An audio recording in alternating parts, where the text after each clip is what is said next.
Why don't birds get electrocuted when they land on electric wire? जब कभी भी कोई भी पक्षी किसी हाई वोल्टेज इलेक्ट्रिक वायर पे बैठता है तो उसे शॉक क्यों नहीं लगता। नमस्कार दोस्तों, मेरा नाम है Pradeep Shekhawat and today I welcome you all to science cafe. हम सभी ने नॉर्मल लाइफ में बहुत बार देखा है कि जब कोई पक्षी किसी हाई वोल्टेज इलेक्ट्रिक वायर पे बैठता है तो शॉक नहीं लगता है। वहीं पे अगर कोई एनिमल या फिर कोई ह्यूमन बीइंग उसे टच कर दे तो हमें बहुत जोर का झटका महसूस करना होता है। तो ऐसा क्यों होता है? इन सभी कॉन्सेप्ट को समझने के लिए सबसे पहले हमें इलेक्ट्रिसिटी कुछ नॉर्मल कॉन्सेप्ट समझने होंगे। तो दोस्तों, सबसे पहले हमें जानना होगा what is electric shock. Simply electric shock is a phenomena when electric current flows through our body and damages our body organs. की एक ऐसा फिनोमेना है जिसके अंदर इलेक्ट्रिक करंट हमारी बॉडी से फ्लो करता है और हमारी बॉडी की जो ऑर्गन्स है उनको डैमेज करता है। तो सर क्वेश्चन अब ये है कि ऐसा क्यों हमारी बॉडी से ही इलेक्ट्रिक करंट फ्लो करता है और क्यों हमारी बॉडी के ऑर्गन्स को ये डैमेज करता है। इन सभी को जानने के लिए हमें पहले समझना होगा व्हाट इज इलेक्ट्रिक पोटेंशियल, कि इलेक्ट्रिक पोटेंशियल क्या है और ये सब हमारी बॉडी के साथ ही क्यों होता है, बर्ड्स की बॉडी के साथ ऐसा क्यों नहीं होता।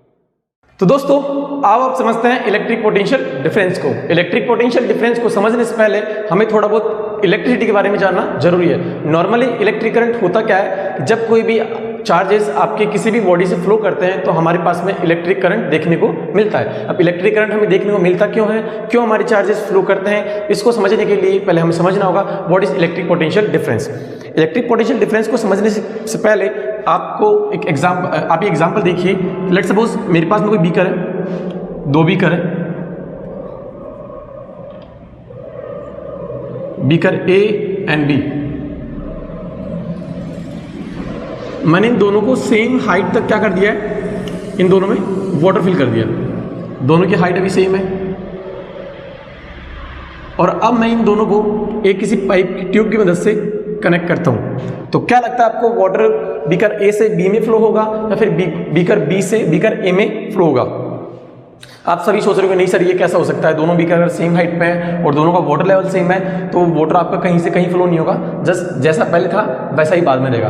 तो ठीक है, अब अगर मैं लेट्स सपोज बीकर बी को हल्का सा ऊपर की हाइट पे ले जाऊं, ठीक है, मैंने बीकर बी को हल्का सा ऊपर लिया है। अब क्या लगता है आपको, अब क्या वाटर फ्लो होगा?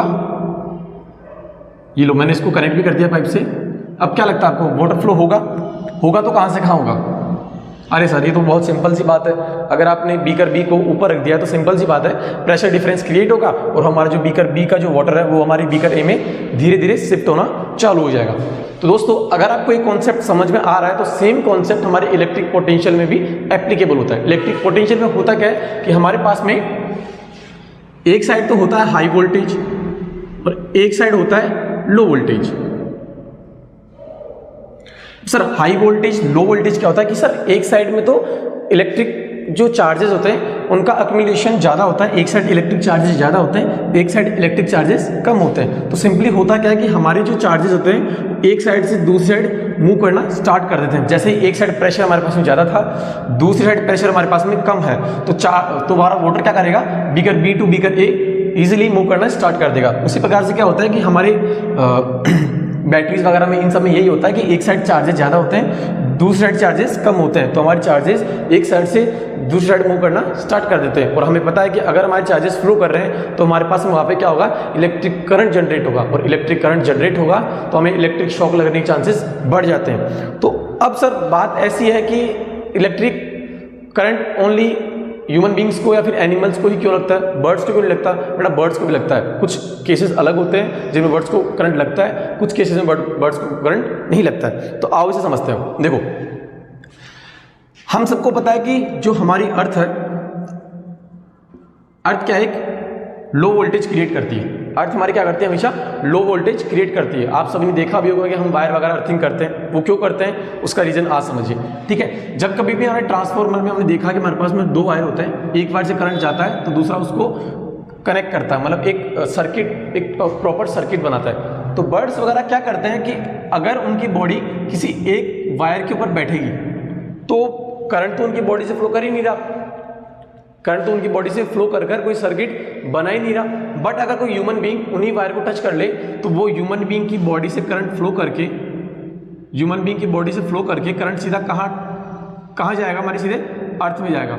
और अगर एक बार हमारा करंट के चार्जेस अर्थ के अंदर जाना स्टार्ट हो गए तो उस केस में क्या होगा कि जो हमारे बॉडी के अंदर से इलेक्ट्रिक करंट फ्लो करना स्टार्ट कर देगा। बट बर्ड्स के केस में ऐसा क्यों नहीं होता? क्योंकि बर्ड्स हमारे सिंपली एक ही वायर को टच करते हैं। और अगर आप भी कभी लाइफ के अंदर, प्लीज ट्राई तो मत कीजिएगा, बट अगर ह्यूमन बॉडी या फिर कोई अदर एनिमल भी इलेक्ट्रिक करंट के एक ही वायर को टच करता है और उसकी पूरी बॉडी या तो हवा में कहीं लटकी हुई हो या फिर जमीन को टच ना करे, ऐसे केस में क्या होगा कि आपको भी शॉक नहीं लगेगा, बट आपको ये ट्राई बिल्कुल भी नहीं करना है। बट सर कई बार हमने देखा भी है कि बर्ड्स वगैरह को करंट लग जाता है, तो उस केस में क्या होता है कि बर्ड्स, लेट सपोज कोई हमारे पास में इलेक्ट्रिक पोल है, इस इलेक्ट्रिक पोल पे बर्ड यहाँ बैठा गई, उसने बैठकर फिर इलेक्ट्रिक वायर को टच कर दिया। जैसे ही उसने इस वाले केस में इलेक्ट्रिक वायर को टच किया, टच करने से क्या हुआ, उसके जो चार्जेस थे, जो उस वायर के अंदर जो चार्जेस फ्लो कर रहे थे, वो उसकी बॉडी में आए। बॉडी में आने के बाद में वो किस पे? पोल से जमीन में गए। अगर जमीन अर्थ में हो गए तो फिर क्या होगा, एक पूरा इलेक्ट्रिक सर्किट बन गया। और इसी केस में इलेक्ट्रिक सर्किट के बनने के केस में क्या हो गया, हमारे बर्ड्स वगैरह को इलेक्ट्रिक शॉक लग जाते हैं। तो दोस्तों ये था हमारा आज का सिंपल सा कॉन्सेप्ट। और कुछ नए कॉन्सेप्ट जानने के लिए बने रहिए हमारे साथ साइंस कैफे में। धन्यवाद।